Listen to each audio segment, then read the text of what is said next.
ماشاءاللہ سبحان اللہ، منبر نور پر وہ عظیم خطیب جلوہ بار ہو چکے ہیں۔ آپ حضرت کے چہرے کا دیدار کرتے رہیں اور اپنی نیکیوں میں اضافہ کرتے رہیں۔ میں بہت جلد اپنی گفتگو کو ختم کرنے کے لیے جا رہا ہوں، بس تھوڑی دیر اور میری گفتگو سماعت فرمائیں۔ محبت سے بولے سبحان اللہ، بلند آواز سے بولے یا رسول اللہ، بولے لبیک یا رسول اللہ، لبیک یا رسول اللہ۔ میں عرض کر رہا تھا مقام مصطفیٰ، شان مصطفیٰ، میرے مصطفیٰ رکانہ پہلوان کے مقابلے میں ہے، وہ بدبخت کافر مصطفیٰ کے مقابلے میں ہے۔ وہ رکانہ جس سے مقابلہ کرنے کے لیے لوگ گھبراتے تھے، لوگ راستہ بدل لیا کرتے تھے، میرے مصطفیٰ سے مقابلہ کر رہا ہے۔ مصطفیٰ نے چند لمحوں میں اس ظالم کو زمین بوس کر دیا، اس ظالم کو زمین سے بچھا دیا۔ اللہ اکبر، اب اٹھ کر کھڑا ہو جاتا ہے، کہنے لگتا ہے شاید میرے لات عزا منات میری مدد نہیں کر رہے ہیں، میری جو ہے حفاظت نہیں کر رہے ہیں، آج تمہارا خدا تمہاری مدد کر رہا ہے۔ اچھا دوسری مرتبہ مقابلہ کیا جائے، میرے مصطفیٰ دوسری مرتبہ مقابلے میں آتے ہیں، چند لمحوں میں پھر اس کو چت کر دیا جاتا ہے، پھر وہ یہی بات کہتا ہے شاید میرے لات عزا منات میری مدد نہیں کر رہے ہیں، آج میرے لات عزا میرے خدا میرے مجھ سے ناراض ہے۔ اللہ اکبر، تیسری مرتبہ مقابلے کے لیے بلاتا ہے، میرے مصطفیٰ تیسری مرتبہ مقابلے میں آتے ہیں، پھر ایک لمحے میں اس کو چت کر دیا جاتا ہے۔ وہ کہنے لگتا ہے اتنا زور آور طاقتور پہلوان جو سے لوگ گھبرایا کرتے تھے، اس کے مقابلے میں آنے کے لیے لوگ تھرایا کرتے تھے، میرے مصطفیٰ نے چند لمحوں میں 3 مرتبہ اس کو زمین سے ملا دیا کہ اس کو چت کر دیا کہ اللہ اکبر۔ رکانہ کہنے لگا اے شاید آج میرے لات عزا منات تو میرے خدا کے میری حفاظت نہیں کر لگے گا، میری مدد نہیں کر لگے گا، آج تمہارا خدا تمہاری مدد کر رہا ہے، تمہاری حفاظت کر رہا ہے۔ میرے مصطفیٰ نے ارشاد فرمایا اور رکانہ تو کیا سمجھتا کہ اللہ رب العزت کی میں جس رب کی میں عبادت کرتا ہوں اس رب کا تو کلمہ پڑھ لے، اس رب پر تو ایمان لے گا۔ رکانہ پہلوان کہنے لگتا کہ میں نے جس چیز کا تم سے وعدہ کیا تھا اگر ایک مرتبہ مجھ کو چت کر دو گے 10 بکریاں تم کو عطا کر دوں گا، 3 مرتبہ تم نے مجھ کو چت کر دیا کہ 30 بکریاں اپنی پسند کی آپ لے جائے۔ میرے مصطفیٰ نے ارشاد فرمایا میں مال و دولت کے لیے دنیا میں نہیں آیا ہوں، اگر تم میری خوشی چاہتا ہے تو میرے رب پر ایمان لے آ، مجھ کو اس سے زیادہ خوشی مل جائے گی۔ سبحان اللہ۔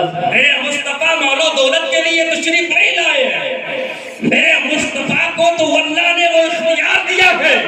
مصطفیٰ فرماتے ہیں عائشہ اگر میں چاہوں نا تو یہ پہاڑ جو ہے نا، پہاڑ احد پہاڑ، یہ میرے ساتھ سونے کے بن کے چلنے لگے۔ یہ مصطفیٰ ہماری طرح بشر ہے، ہماری طرح بشر ہے۔ وہ کیسے بشر ہے؟ مولا کائنات مشکل کشا کی آنکھ دکھ آتی ہے، میرے مصطفیٰ نے فرمایا مولا علی کہا ہے کل میں اس کے ہاتھ میں جھنڈا دوں گا جس کے ہاتھ پر خیبر کو فتح کیا جائے گا۔ اللہ اکبر۔ صحابہ نے عرض کی یا رسول اللہ حضرت علی کی آنکھ آ گئی ہے، ان کی آنکھ دکھ رہی ہے، میرے مصطفیٰ نے ارشاد فرمایا علی کو میرے پاس لے کر کے آؤ۔ حضرت مولا علی مصطفیٰ کی بارگاہ میں آتے ہیں، میرے مصطفیٰ نے کوئی دوائی نہیں دی، کوئی انجیکشن نہیں لگایا، کوئی ٹیبلیٹ نہیں دی، میرے مصطفیٰ نے اپنا مبارک لعاب دہن نکالا، حضرت علی کی آنکھ میں لگا دیا۔ قسم رب کعبہ کی حضرت علی بیان کرتے ہیں میری آنکھ فوراً ٹھیک ہو جاتی ہے۔ سبحان اللہ، سبحان اللہ۔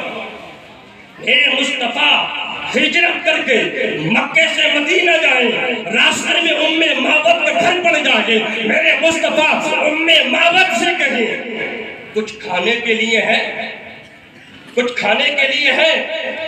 معبد نے کہا گھر میں کچھ بھی کھانے کے لیے نہیں ہے، کوئی چیز نہیں ہے۔ میرے مصطفیٰ نے دیکھا ایک لاغر بیمار کمزور بکری بیٹھی ہوئی ہے، مصطفیٰ نے ارشاد فرمایا اے معبد اگر تم اجازت دو تو اس بکری سے کچھ دودھ دو لیا جائے۔ واپس سے بولے سبحان اللہ۔ یہ میرے مصطفیٰ کی کچھ لوگ مصطفیٰ کی شان کو گھٹانے میں لگے ہوئے ہیں، لیکن قربان جاؤ میرا رب ارشاد فرماتا ہے وَلَلْآخِرَةُ خَيْرٌ لَكَ مِنَ الْأُولَىٰ، اے محبوب آپ کی ہر آنے والی گھڑی پچھلی گھڑی سے بہتر ہے۔ جب رب اپنے محبوب کے ذکر کو بڑھائے تو دنیا اس ناقص العقل انسان کی کیا مجال ہے جو مصطفیٰ کی شان کو گھٹا دے۔ کچھ لوگ تول کے مصطفیٰ کی شان کو بیان کرتے ہیں، کچھ اتنا علم دیا، اتنا علم تھا، اتنا نہیں تھا، وہ نہیں جانتے تھے، دیوار کے پیچھے کا علم نہیں تھا، وہاں کا علم نہیں تھا۔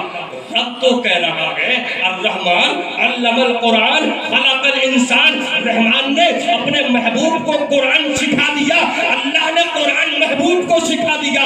دوسرے مقام پر نبی ارشاد فرماتا ہے تبیانا لکل شیء، ہر چیز کا روشن بیان قرآن کے اندر ہے۔ جب ہر چیز کا بیان قرآن میں ہے اور رحمان نے قرآن سکھا دیا تو میرے مصطفیٰ کے علم کا کوئی اندازہ لگا سکتا ہے؟ کوئی تول سکتا ہے مصطفیٰ کے علم کو؟ میرے مصطفیٰ کو اللہ نے وہ پاور، وہ شان، وہ مقام عطا کیا ہے، دنیا میں کسی کو وہ مقام نہیں دیا گیا۔ سبحان اللہ۔ بریلی کا امام پکار اٹھا، تبھی تو کہتے ہیں بریلی کا امام کوئی پہلو چھوڑے نہیں ہے جہاں مصطفیٰ کی تعریف و توصیف اعلیٰ حضرت نے بیان نہیں کی۔ لوگ گھٹانے میں لگے تھے، بریلی کا امام قلم اٹھاتا ہے، کہتا ہے سرور کہوں کہ مالک کو، مولا کہوں تجھے، باغِ خلیل کا گلِ زیبا کہوں تجھے، تیرے تو وصف عیب تنائی سے ہے بری، حیران میرے شاہ میں کیا کیا کہوں تجھے، لیکن رضا نے ختم سبت اس پہ کر دیا، خالق کا بندہ خلق کا آقا کہوں تجھے۔ سبحان اللہ۔ خالق کا بندہ خلق کا آقا کہوں تجھے، رسول ہماری طرح رٹ لگا لی سیدھے سادھے لوگوں کو بہکانے کا، رسول ہماری طرح۔ میرے مصطفیٰ ام معبد کی لا کر کمزور بکری پر دست مبارک پھیر دے، وہ ام معبد کہتی ہے یہ تو لاغر ہے، کمزور ہے، بیمار ہے، یہ تو چل بھی نہیں سکتی ہے، آپ دودھ دینے کی بات کرتے ہیں؟ اگر یہ دودھ دینے کے قابل ہوتی تو یہ بھی چراگاہ میں گھاس چر رہی ہوتی، یہ کھانے کے لائق نہیں ہے، یہ جو دودھ دینے کے لائق نہیں ہے، یہ تو چلنے کے بھی لائق نہیں ہے۔ میرے مصطفیٰ نے ارشاد فرمایا آپ اجازت تو دیں، آپ اجازت تو دیں، کہا اجازت ہے، آپ کی مرضی۔ میرے مصطفیٰ نے اپنا دست مبارک اس بکری کی پشت پر پھیرا، اللہ اکبر، بکری فوراً کھڑی ہو جاتی ہے۔ ام معبد سے میرے مصطفیٰ نے ارشاد فرمایا لاؤ برتن